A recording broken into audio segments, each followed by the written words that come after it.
Então, eu tô aqui no Nero Rally Show com duas pessoas que fazem parte do Rally, que são mais entendidas de navegação do que eu, né? Com certeza. Alguém que tem só um pouquinho mais que eu, que é o Paulo Lemos, uma que é lenda, uma né? lenda viva. E o William, que já tem também uma carteirada para dar aqui, né? Então, vamos começar pelo Paulo. Então, se apresentar, falar, dar uma carteirada boa aqui. Bom, em primeiro lugar, dizer que é prazer, sempre que eu possa estar colaborando com alguma expressão do rally como esporte, isso me dá prazer pessoal e com certeza... tá vendo como me dá prazer? Eu já estou recebendo uma camiseta no rally... Ao vivo. Ao vivo, Rally Altos da Serra. Obrigado. Importante estar aqui. As pessoas gostam muito de saber por que é que eu ainda falo do rally. Do alto dos meus 72 anos que vou completar logo, isso me dá a tranquilidade de poder dizer as coisas que sempre pensei e sempre fiz em rallies, certas ou não, mas eu acho que as coisas vão aprimorando-se passo a passo na nossa vida e a gente vai fazendo um entendimento maior com o passar do tempo. Então, prazer, muito obrigado pelo teu convite. Estou aí para colaborar com vocês. Mas só para dar uma ideia, assim, né, para quem está vendo e não conhece, né, fala só alguns rallies, assim, que você já participou. Falar de rallies que já... Bom, navegador também, né? Eu não gosto muito de falar disso, mas enfim, como navegador... Também. Eu não sabia que você sabia que eu já fui navegador. Sabia. Muito bem. Então, como navegador... Mas também como piloto, né? Vou dizer assim, eu tive o prazer de ser copiloto ou navegador de um piloto paranaense chamado Pedro Meder Ribas, da equipe Corujão de Rally. Isso na época que só os rallies de regularidade se disputavam aqui no Paraná e no Brasil. E eu tive o privilégio de ganhar a primeira prova, fui o primeiro copiloto paranaense a ganhar uma prova de regularidade do Campeonato Brasileiro de Rallies. Foi muito legal. Que legal. Com as famosas Brasílias da equipe Corujão Rally. Isso só como navegador, né? Fora as histórias de piloto, que pode ser um outro episódio, inclusive, né? Bom, aí já teria que ter um espaço maior, um pouquinho maior. Um pouquinho maior. Mas foi muito legal. A experiência de copiloto realmente foi muito bacana. Então, agora apresentar o William. Primeiro, carteirada, né, também. Um prazer estar aqui ao lado do Paulo. Puxa, você é uma lenda do rally, a gente vê essas histórias, tudo que você já conquistou é muito bonito mesmo. E eu ainda sou um novato, vamos dizer assim, né? Aqui todo mundo né? Comecei em 2007, me especializei principalmente no rally de regularidade, que para mim é uma escola, é a porta de entrada de muita gente. Ali você aprende a questão de roteiro, aprender a roteirar muito bem. E há 3 temporadas eu comecei no rally de velocidade. A minha porta de entrada foi na Mitsubishi Cup. Consegui uma oportunidade de também correr no Rally dos Sertões. Esse ano fui vice-campeão lá na Mitsubishi Cup. Do ano, né, da temporada. Parabéns. Obrigado. E a minha experiência no Rally dos Sertões me credenciou para o meu piloto me fazer um convite agora para o ano que vem para correr o brasileiro de cross country completo, né? Que legal. E foi muito legal, porque uma coisa foi puxando a outra, né? E é só gratidão por viver esse momento, né? Viver essa história. E a gente gosta muito de rally, é apaixonado, né? É um esporte fantástico. E o grande detalhe assim da navegação que eu vejo, que você, na regularidade, você começa a aprender bem o roteiro. Só que quando você vai para o rally de velocidade, o rally de cross country, você tem que virar a chave.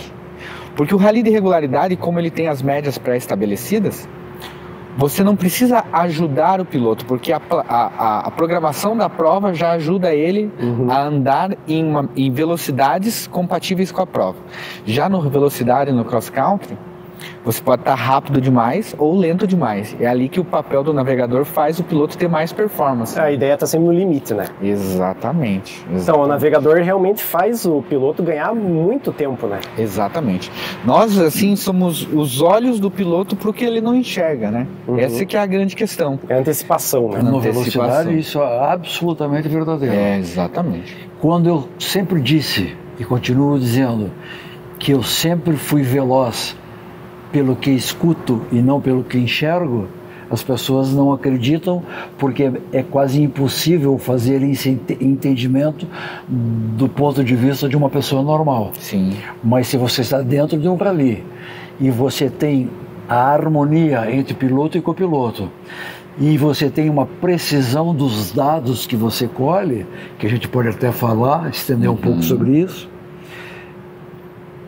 você passa a andar rápido a partir do momento que você anda pelo que escuta e não pelo que vê. Sim. E eu boto um detalhe, numa prova em meu Deus do céu, em Minas Gerais, desculpe, em Ouro Branco, tinha uma prova clássica do Rally de Velocidade em Ouro Branco, que era uma subida de montanha. E antigamente a gente podia ficar um mês antes do rally, a gente podia ir para conhecer as estradas. Hoje não, hoje você só pode dar 2 voltas no trecho antecipado à prova propriamente dita. E eu fui e fiquei numa semana antes, e eu enxergava que quando eu acordava no hotel, a copa do morro estava fechada de neblina. 10 da manhã limpava. Eu acordava, a copa do morro estava fechada de neblina. Olhei o horário de largada do rally e digo, nós vamos correr com neblina. Então, eu me preparei, eu fiz um aprimoramento do meu levantamento para andar na neblina. Qual foi? Nós subíamos o morro e descíamos com neblina. Depois subíamos de novo e descíamos. O que aconteceu no rally? Subimos e descemos com neblina e depois subimos e descemos com tempo aberto. Resultado: eu fiz 2 segundos mais rápido na subida e 1 na descida com neblina. Fui mais rápido na neblina do que com tempo aberto. Você já estava antecipando, né? Daí já era o início do meu entendimento que eu andaria mais rápido por conta do que eu escutava e não por conta do que via. E daí isso aprimorou-se e é o que vale para um rally de velocidade. E eu vejo assim que um diferencial para o navegador de rally também é uma vivência em pista também, vivência em velocidade. Porque o navegador de velocidade, ele ajuda o piloto a pilotar e ter mais performance.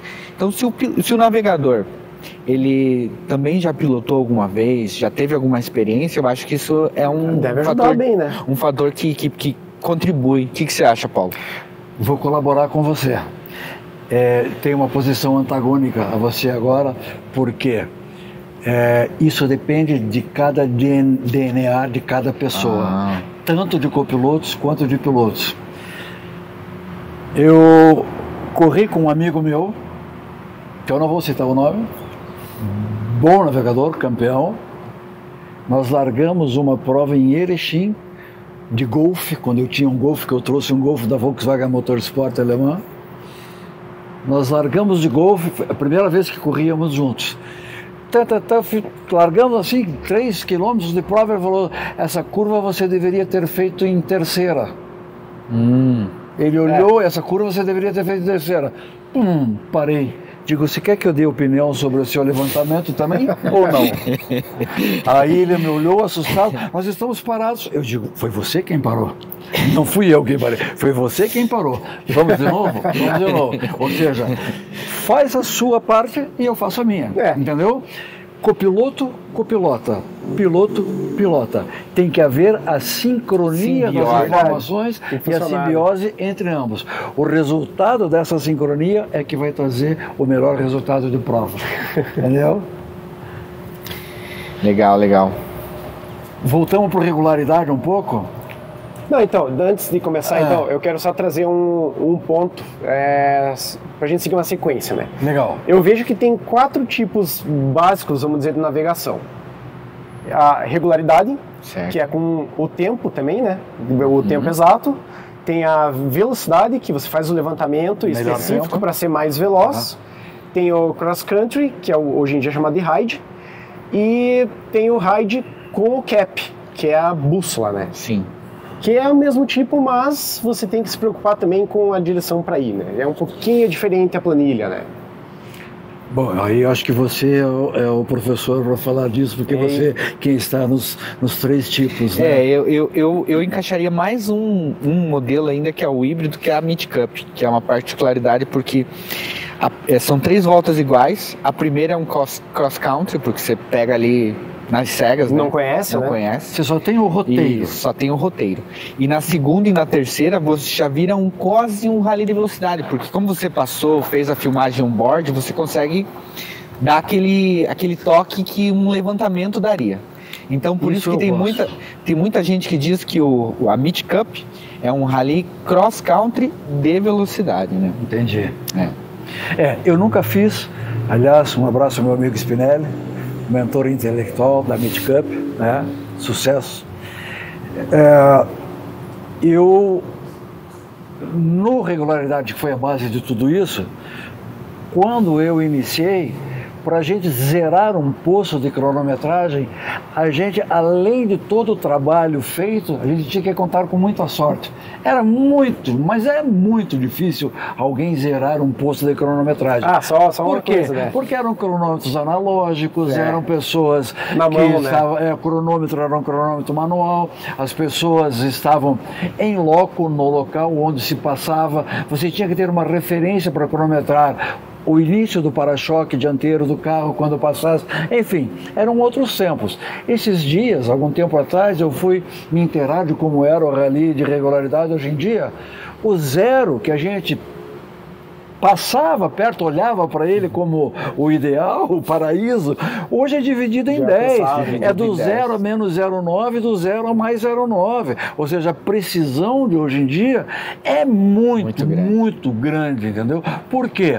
Porque são as cronometragens satelitais, ou seja, você pode fazer em vez de 10 ou 20 postos de cronometragem que a gente tinha, hoje você pode botar 100, 200 postos, porque você determina o GPS que vai determinar aonde está o seu ponto de passagem absolutamente preciso. Então talvez hoje ele seja muito mais preciso também do ponto de vista organizacional. Sim. Só um ponto para quem às vezes está assistindo, a gente está falando termos aqui que às vezes as pessoas não conhecem, né? O que é zerar um PC, né? Um ponto de...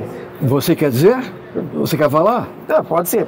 Que isso é assim, quando você chega num ponto que pode ou não ser estabelecido para todo mundo saber, zerar é você chegar no tempo ideal. Você não foi nem um segundo para cima nem para baixo. Esse é o ideal. Nem décimos de segundo. Né? Mas o ponto anterior a isso é explicar qual é o conceito da coisa. O rally de regularidade, ele é feito com médias impostas pela organização dentro da velocidade oficial de trânsito das estradas brasileiras. Então, até 80 km por hora, que é a velocidade diretriz da estrada, o organizador, ele imputa uma velocidade. Digamos que ele coloque 65 km por hora. Você vai ter que andar exatamente a 65 km por hora para cumprir e zerar os seus postos de cronometragem. Daí existe uma fórmula matemática, né, que todo mundo sabe, velocidade igual espaço sobre tempo. Enfim, você cria um fator e esse fator você faz uma multiplicação por cada ponto que você passar. Daí é o desenvolvimento do raciocínio. Mas basicamente é isso. A velocidade é imposta. E na velocidade ao contrário, é a maior velocidade que imputa o ganhador, como todas as provas de velocidade que existem. Por isso que daí é pista fechada, carro preparado e tal, né? Isso. Exatamente. E a coisa do Mid Cup hoje, eu acho que é uma grande sacada que os pilotos e ou copilotos de velocidade levaram para isso. Sim. Porque depois de desenvolver o conceito da velocidade, mas isso aqui também é para quem andar mais rápido. E se na primeira passada a gente fizer o levantamento? Vamos voltar nisso para explicar o conceito do velocidade. Aí as pessoas passaram a fazer um levantamento, que foi um trabalho adicional muito grande para vocês, que além de ler o roteiro que vem num livro de bordo impresso, dando os locais de viragem, enfim, de fazer curvas e abandonar estradas, o roteiro principal do rally, você passar em velocidade, antigamente, ou no cross-country, passa-se tentando fazer a maior velocidade possível. Mas você não tem nenhuma informação adicional. O que aconteceu no Meet Cup? Levaram o conceito do rally de velocidade, faziam um levantamento na primeira passada, na segunda passada o piloto já vinha recebendo as informações de vocês dizendo: essa é uma curva aberta, essa é uma curva fechada, atenção, acelere e freie. Passaram a fazer a segunda volta muito mais rápido do que os outros pilotos. Sim. E passaram a ganhar. Criou-se a celeuma, criou-se impacto, aí resolveram, aí resolveram regularizar, botar tudo dentro de um regulamento. Sim. E que ficou muito legal o conceito, né? O evento é muito bom nesse sentido, e quem tem essa escola do velocidade e entra lá na Meet Cup tem uma performance muito melhor. Porque essa virada da primeira para a segunda volta faz muita diferença. Lá quem anda na ponta normalmente anda com uma GoPro junto. Aí você tem 2h30 de uma volta para outra. Aí você senta, analisa, né? Aí analisa. O piloto fala: cara, aqui você me cantou tal, eu tirei o pé, mas é pé fundo. Aí vai melhorando a graduação. Aqui não era, fechava numa 2, fecha numa 1. E a gente vai melhorando e ganha-se tempo, ganha-se muito tempo. Isso que é muito interessante. Muito bem, vamos ao conceito da velocidade, ou eu faço um comentário sobre uma prova do Meet Cup que eu vi? Não, vamos no conceito, para daí todo mundo entender. Como é o conceito de velocidade? Você recebe um livro de bordo da organização que te diz: aqui é o teu ponto zero de largada nessa estrada, e você passa por um trecho de 10, 15, 20, 30 quilômetros, transformando o que você enxerga num sistema de navegação próprio. Eu fui o primeiro piloto do Brasil a estudar sistemas de navegação.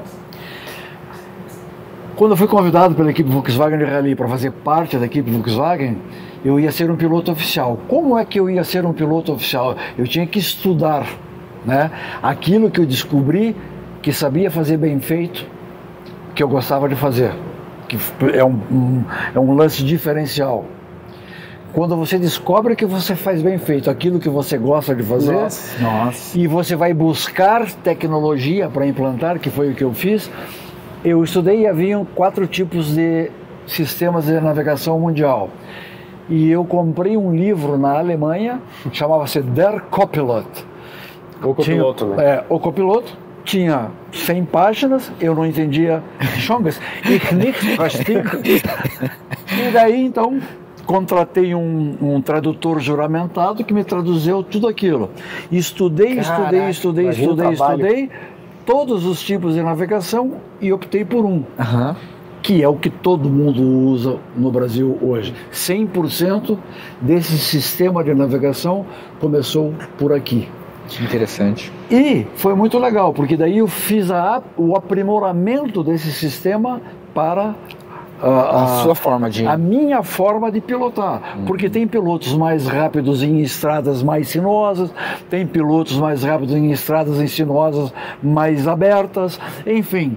Daí a gente começa a estudar. Eu sempre estudei o padrão de todos os meus concorrentes. Eu sabia onde eu podia ganhar ou onde eu perderia para eles. Então eu sempre fiz um estudo muito maior. Por isso que eu ganhei tantos títulos e tantos rallies quanto ganhei. Que legal. Porque daí eu falo do meu conhecimento, e nunca gostei de falar disso, mas hoje eu fico muito à vontade de falar, porque eu acho que é legal você passar o teu conhecimento para as pessoas, entendeu? Bom. Que é o que eu estou fazendo aqui. Sim. É legal estar conversando com você, porque eu quero passar alguma coisa para você que possa agregar valor ao que você está fazendo, porque você está chegando na velocidade aí, entendeu? Gratidão, que vocês desempenhassem muito legal. Por exemplo, eu vou colocar para você o que demorei 25 anos para fazer um entendimento. O meu levantamento sempre foi curvas direitas e esquerdas com uma graduação que a gente deu de 1 a 5. Certo? Tem outros que, já encontrei pilotos que de 1 a 10, etc. Que daí cada um faz a sua loucura, mas enfim, basicamente é isso. Como é que você resume, para fazer uma rápida explicação para as pessoas que não têm esse conhecimento? É assim, é a palma da mão. O ângulo de uma curva 5 é esse. O ângulo de uma curva 4 é esse. O ângulo de uma curva 3 é esse. E o ângulo de uma curva 2 é esse. Então você tem uma curva 2, é uma curva fechada. E uma curva 5 é uma curva aberta absolutamente rápida. Então foi a maneira que eu encontrei de explicar 25 anos de experiência em 5 segundos. Aí dá para fazer um entendimento. As curvas 5 são curvas extremamente rápidas, onde a gente ataca a uma velocidade bastante impressionante, né? São curvas feitas com os Ibiza, que eram carros kit car, 300 cavalos de força com tração dianteira, a gente fazia curvas acima de 200 km por hora. Nossa, curva assim. Coisa demais. E isso é verdadeiro, isso não é. É porque é assim, né? E as curvas 2, respeite-se lá a velocidade, e daí é lógico que mais fechado que uma 2 é um gancho, onde você faz um retome, né? De estrada, né? Uma coisa assim, nessa graduação. Então, esse é o conceito que esses copilotos atuais pegaram e levaram para imputar no Mid-Cup para agregar valor e dar um índice de performance maior. É muito legal. Muito legal. E eu queria fazer um paralelo entre o cross-country e o rally de velocidade. Eu vejo que o rally de velocidade é um rally muito mais rápido do que o cross-country. E um dos fatores que eu enxergo nisso é a questão da informação. Por quê? Porque quando o piloto e o navegador fazem um levantamento no rally de velocidade, é a visão do piloto e do navegador que é colocado no livro de bordo. E quando essa informação chega, ela chega de uma forma muito clara, precisa. Já no cross-country, não. É feito o livro de bordo, onde alguém que é externo fez um desenho de uma curva e eu tenho que ler aquela tulipa, interpretar aquilo, passar essa informação em voz para o meu piloto e ele tem que entender isso e aí rápido exatamente. Então esse fluxo de informação, essa diferença que faz com que quando você olha um WRC, por exemplo, você vê a performance absurda daqueles pilotos e navegadores. Eles andam no fio da navalha, né? No limite.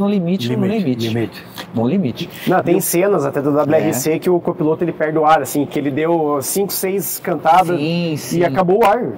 E uma grande diferença que eu vejo também no cross-country para velocidade é essa questão da informação. No cross-country a informação vem de uma forma mais tranquila. No velocidade é 3, é 4, é 5 informações. Então o piloto que ele consegue absorver, ter uma memória auditiva boa, faz muita performance, né, Paulo? O que você acha? Não, você está falando a expressão da real. É exatamente isso, né? O piloto de velocidade, eu acredito também, eu sou um pouco polêmico, né, nas minhas colocações, mas eu acredito que 50% mínimo das duplas de velocidade ou dos pilotos de velocidade do Brasil não tem o real entendimento do que significa a copilotagem. Eles precisam enxergar para ter certeza para acelerar. Acaba sendo só um adiantamento, né? É uma situação mais de confortabilidade do que de informação precisa. Você dá o conforto para ele saber que ele não vai errar, né? Você vê um alto sobre direita 4. Aonde está a direita 4? Então, o alto é quando você perde a visão, né? Um alto você sobe, você perdeu a visão. Você chegou no topo de uma curva, você enxerga a estradinha ali. Ele te cata alto sobre uma direita 4. Direita 4, que vocês lembram, é uma direita rápida. Né? É uma direita rápida. Como que é? Eu tiro o pé, eu freio, eu espero ver onde é que está a direita ou não. Confia, né? Então, aí é onde é o detalhamento do piloto que ao fazer o levantamento, ele cria uma referência nesse alto sobre a direita. Vai ter um poste, vai ter uma árvore, vai ter um matinho, vai ter alguma coisa que vai dizer para ele ali é onde ele vai. Ou se a direita está imediatamente após o alto, ele já vai cruzar o automóvel na subida para atacar a direita lá. E o detalhamento do alto pelo meio, pela direita, pela esquerda, por onde vai entrar, faz muita diferença. Os meus altos, eu tenho graduação de 1 a 5 também. Entendeu? Pô, mas é um alto 2 pelo meio? É, porque ele é assim. Se você vier de terceira marcha, você vai voar tanto que você pode cair de bico e capotar. Então eu tenho um alto 2 pelo meio. E se eu tenho alto 5 pelo meio, é full, a 200 por hora, atacando como se eu não tivesse nada. Então eu tenho a graduação do alto. Não sei se já te valeu ou não. Já dá uma ideia, né? Por exemplo, alto sobre uma direita ou sobre uma esquerda. Tem uma esquerda ou uma direita depois do alto. As pessoas, invariavelmente tenho visto, colocam entrando pela esquerda para fazer uma curva à direita lá. Então, a navegação, o que se escreve é entrando por direita ou subindo por esquerda para a direita. Eu coloco, eu não tenho que saber que tem que entrar pela esquerda. Isso sou eu que decido. Eu preciso saber a informação do que tem depois, Sim. que é o que eu não vejo.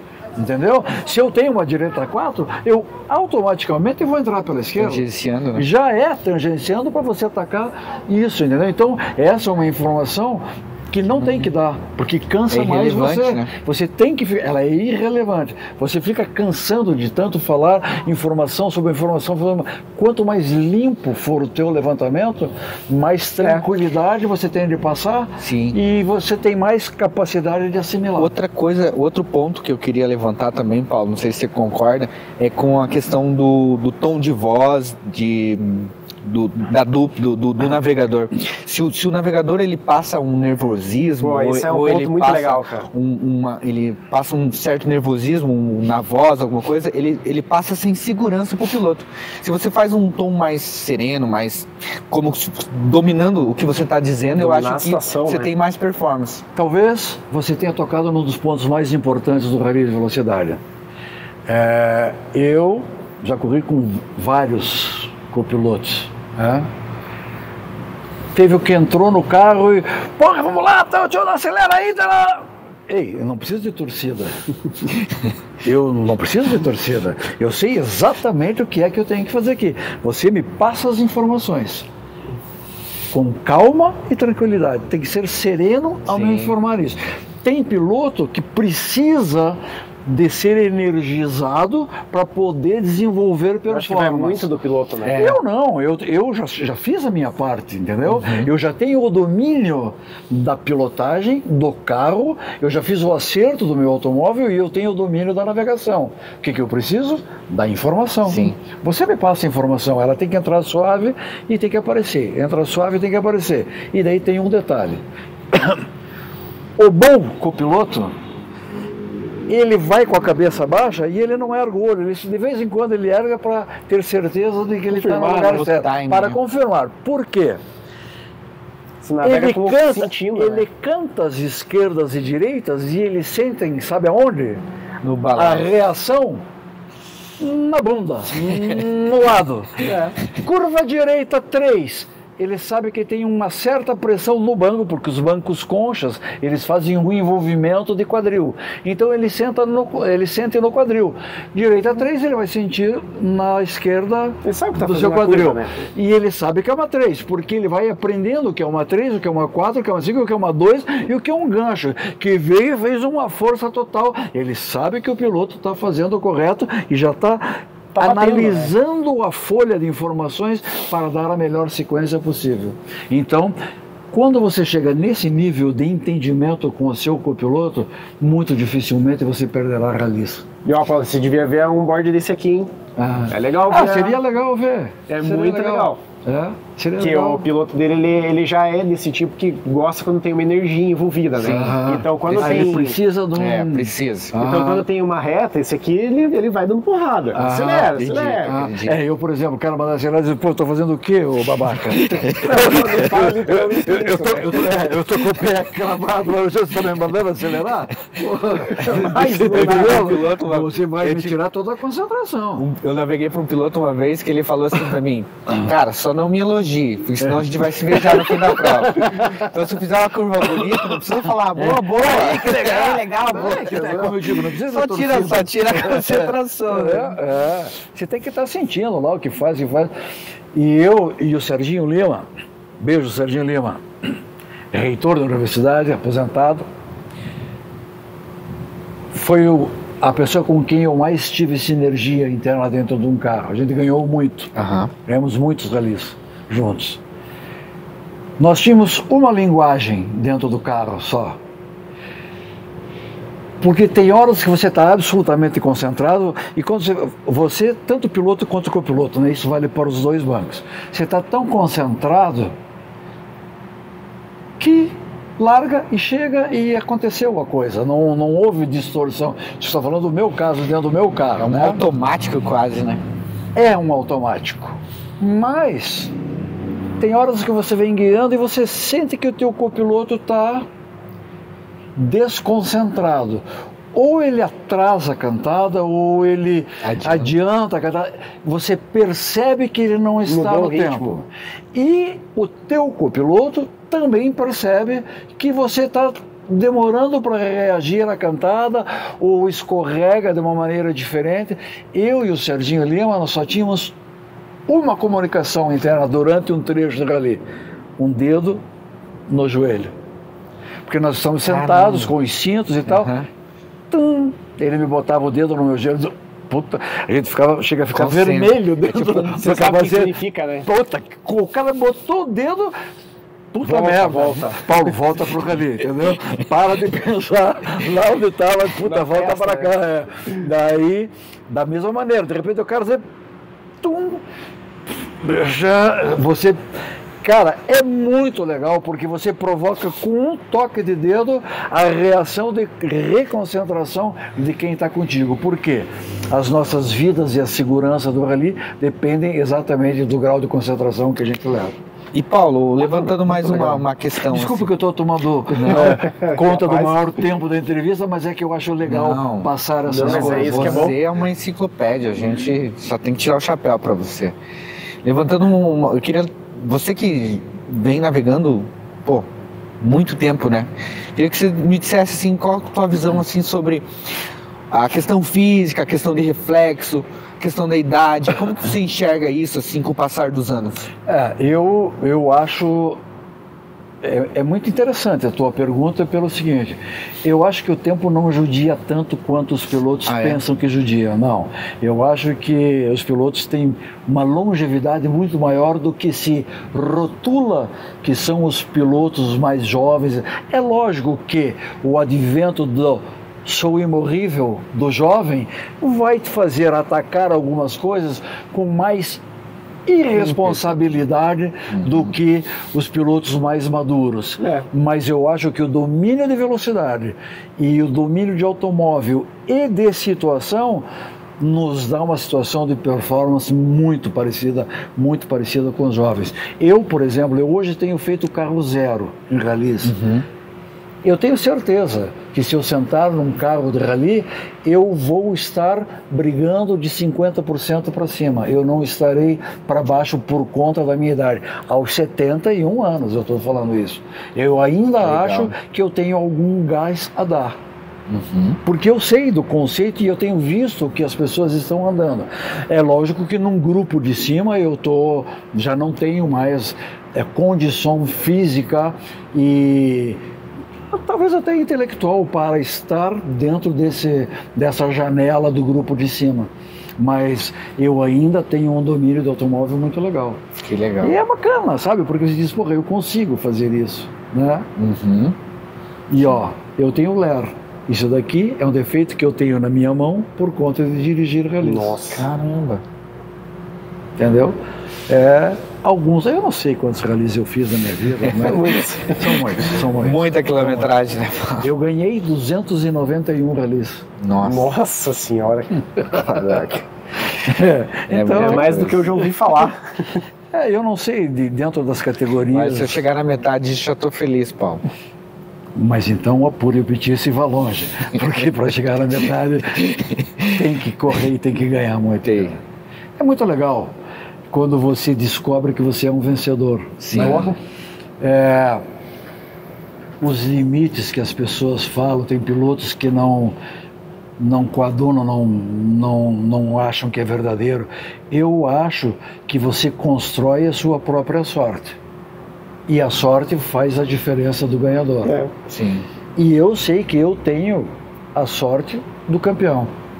Eu tenho a sorte do ganhador. Mas quanto mais competência, mais sorte. Porque eu construí a competência de gerar sorte. Entendeu? Que é o detalhe do levantamento, por exemplo. Vocês sabem que o carro de rally ele tem uma resistência muito maior, tem um powertrain muito bem consolidado, com resistências de amortecedores, suspensão, etc. Então você tem um carro teoricamente inquebrantável, né? Quando você larga. Então tem pedras lá que estão incrustadas na estrada e as pessoas vêm passando por cima. Não, eu tenho suspensão, eu tenho carro que aguenta. Eu desvio de todas as pedras. Aguentar mais, né? Por que é que eu tenho que judiar da mecânica do meu automóvel sem necessidade? Eu sou absoluta e extremamente cuidadoso com o carro. Que legal. Sempre o meu carro chegará mais no fim do que o dos outros. Entendeu? Os meus pneus são o que menos gastam, os meus freios são o que menos gastam, e eu freio com o pé esquerdo, porque eu tenho a vantagem de ser canhoto. Eu comprei o livro Leading with Your Left, entendeu? Que era dos finlandeses, numa época, ou seja, né, treinando com o seu pé esquerdo para aprender a frear, e eu dominei a técnica de frear com o pé esquerdo. Por quê? A técnica de frear com o pé esquerdo não é você parar o automóvel com o seu freio, é você acelerando sem tirar o pé do acelerador e freando, você coloca o teu automóvel sobre a suspensão. Você joga o peso para onde você quer. Você elimina o rolling do automóvel em curvas sobre a tua suspensão. Então, quando você freia com o pé esquerdo, você sabe que o teu carro está absolutamente sentado. Então, daí você pode provocá-lo mais de traseira, mais de dianteira, enfim. Porque basicamente o peso está indo para frente, que é onde tem a direção, né? Então você não está realmente freando, você está jogando peso, né? Você elimina jogar o peso totalmente para a sua dianteira. Tanto que você tem regulagens de freio, mais à frente, mais atrás, etc. Para você poder fazer esse balance de freios, né, o brake balance, né? Então é isso, ou seja, a descer totalmente à frente, a subir bota para trás, porque você freia e já escorrega a sua traseira para tomada de curvas, etc. Então é aí que está.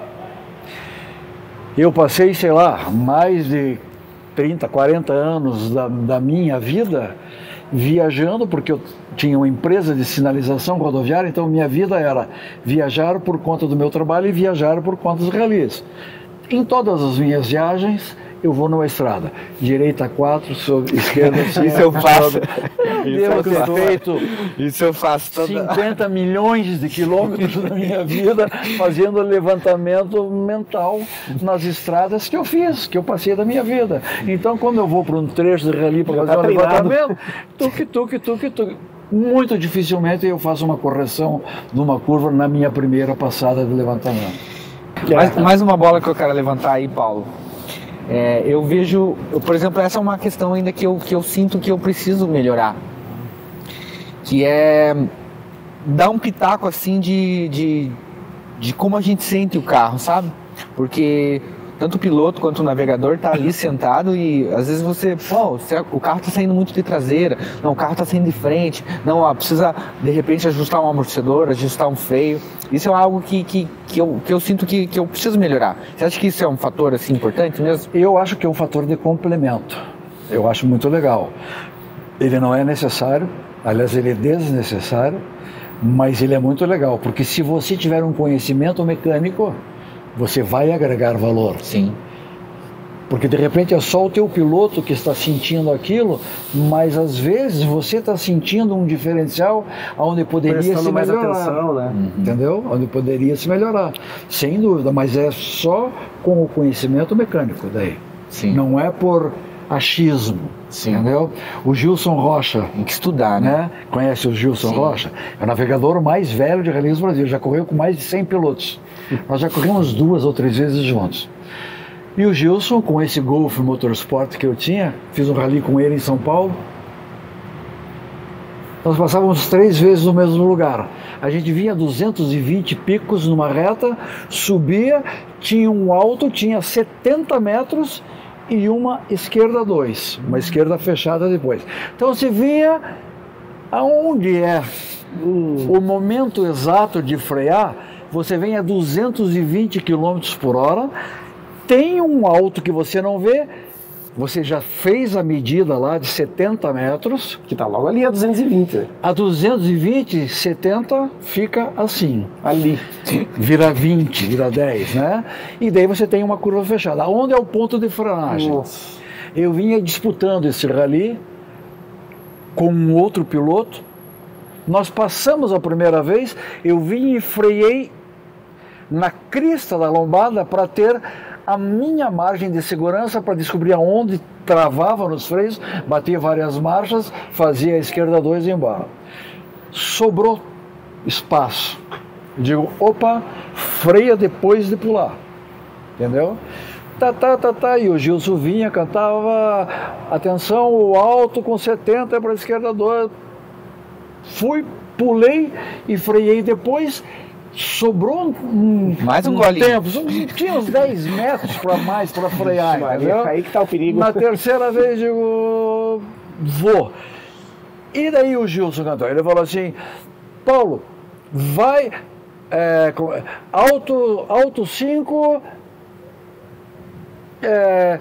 tem 90, ele aumentou. Aumentou. Alto 5 tem 90 para uma esquerda 3, ele aumentou. Tanto a distância quanto a graduação da curva. Você não tem noção. Mas tomou um esporro depois que terminou. Por quê? Porque ele tirou aquilo que eu estava no limite dos 10 metros já. Entendeu? Eu já estava no limite da tocada. Quando eu fui e tirei a desatenção, eu já passei do ponto da frenagem real. Já comecei a me atravessar e daí já não deu mais tempo de atacar por uma 2. Eu tive de atacar a 2 como uma 3. Eu tive que botar uma roda por fora da tomada da curva para poder escapar, cortar muito mais do que isso. Na verdade, eu fiz essa curva com 3 rodas sobre a pista e com uma por fora para poder escapar lá, e foi no limite do limite do limite. Passou, entendeu? Um pouco. Mas com falta de 2 km para terminar, quando terminou, que ele entregou a cartela, mas eu passei uma descompostura no cara. Digo, nunca mais faça isso, de tentar mudar, que ele até hoje faz. É um detalhe. Abraço, até a vista, muito obrigado pela camisa. Amanhã falamos. Sim.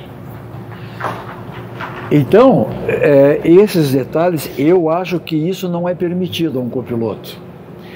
Eu acho que ele deve conversar com o seu piloto. Olha, eu acho que aqui você deve mudar essa graduação. Né? Eu acho que aqui, pelo que a gente faz, você pode mudar. Eu acho que numa mudança de graduação de curvas, você consegue aumentar muito a performance de um carro, entendeu? E os pontos de frenagem. Aí é onde estão os segredos básicos. Por exemplo, você freia antes ou freia dentro da curva? Antes. Depende, né? Bom, inicialmente, se você tem uma curva 2 ou 4, sempre antes, para você fazer a curva sempre acelerando. Por quê? A segurança de um automóvel está na tração. Enquanto você está acelerando, você tem segurança. Se você não está acelerando, você está minimizando ou eliminando o seu poder de tração. As pessoas dizem, não, o cara bateu naquela curva porque ele freou e bateu. Existe uma coisa que acontece entre você tirar o pé do acelerador e frear. Exatamente esse é o momento da inércia, de tração. Você não está colocando a tração. Então é aí onde o carro deriva. Depois, quando você pisa no freio, você já está derivado. O freio vai te levar na linha reta da onde estão as rodas. Elas não estão viradas, não importa a posição das rodas. Sai na tangente da onde o teu automóvel vem vindo. Então, sempre acelerando para tentar sair. É isso. Então, freia antes e faz acelerando e vai embora. Mas daí, na adaptação do meu levantamento, como a gente brigava muito, nós tínhamos 3 ou 4 pilotos que brigávamos muito por um segundo na terra. As pessoas, não, mas na terra você não consegue. Eu vou dar 10 voltas, eu vou ter que fazer ao mesmo tempo. Se eu já fiz o tempo, teoricamente vai melhorar o meu tempo, porque saiu a poeirinha de cima, eu vou ter um piso mais firme, eu vou melhorando 1 ou 2 segundos a cada volta que vou passando. Eu descobri que para frear você tem 2 possibilidades. Se a tua curva ela começa num raio maior e vai fechando, você vai frear lá dentro. Se ela começa num raio menor e vai abrindo, você freia antes, faz a tomada e sai acelerando. Você vai ganhando velocidade, vai ganhando energia, né? Foi aí aonde as minhas curvas, o meu levantamento passaram a ter direitas e esquerdas 3-4-2, 2-5-4, 3-5-2, porque dependendo da graduação da curva, eu faço 3 ou 2 possibilidades de graduação, se ela efetivamente tiver. E uma curva esquerda, e você com 40 metros e outra esquerda 2, para mim é uma 2-5-2. Eu fiz disso uma curva e eliminei uma reta. E o ponto de frenagem vocês colocavam no levantamento também? Referência? Não, sem referência. Aí eu acho que piloto daí. A performance do piloto, ou o culhão, como quiser. Mas isso deve depender também do piloto, né? É por aí. Eu acho que cada um deve saber exatamente onde é que aperta o calo, entendeu? Ou seja, navegação não tem uma regra, né? Depende muito da conversa piloto e navegador. Né? Essa sincronia é fundamental. Piloto e copiloto é onde está o referencial. E quero me colocar à disposição de vocês para o Meet Cup, que vão fazer o campeonato, ou para o cross country, que vão fazer. Estou à disposição para passar alguma base para o teu piloto, se você achar que ele ainda precisa de alguma informação. Estou à disposição. Agradeço. Tá legal? É isso aí, brother. Felicidades. E você? Brigadinho. Eu que agradeço a entrevista. Grande Nero, a entrevista é essa. Na verdade, isso é um bate-papo, mas com conhecimento embarcado de 30 e poucos anos de rally. Basicamente isso. E só uma pergunta rápida, né? Que mandaram lá. Como começa? Que talvez não seja tão rápida, né? Começa pelo começo. É mais ou menos. Tem que começar, né? Tem que começar. Acho que a regularidade é uma boa, né? A regularidade é uma escola, né? Como que comigo aconteceu? Eu tinha 16 anos, e meu pai era diretor do DER, Departamento de Estradas de Rodagem aqui do Paraná, e ele foi convidado para ir numa entrega de prêmios de um rally, que era regularidade na época, na Servopa.